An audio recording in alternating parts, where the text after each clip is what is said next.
রাজশাহী পদ্মার পাড়। পদ্মার পানির কি অবস্থা দেখুন, পানি এখনো শুরু হয়নি আসা, মানে এগুলো সব ডুবে যাবে, এগুলো সব ডুবে প্রায় কাছাকাছি চলে যাবে পানি। সেই পানিটা এখন এখানে দেখেন পদ্মা। ওয়াও, কত সুন্দর পরিবেশ। রাজশাহীবাসীর জন্য একটি স্বর্গীয় স্থান বলা যায় এই পদ্মার পাড়। মিষ্টি বাতাস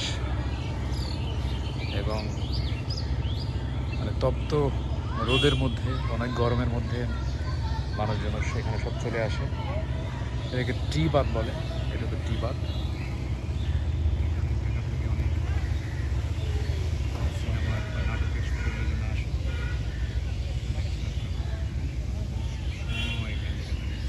একটু দূরে আছি আর কি, আমি আর মিতুল বন্ধু আছি একসাথে। এই তো পদ্মা। ও পদ্মা নদী রে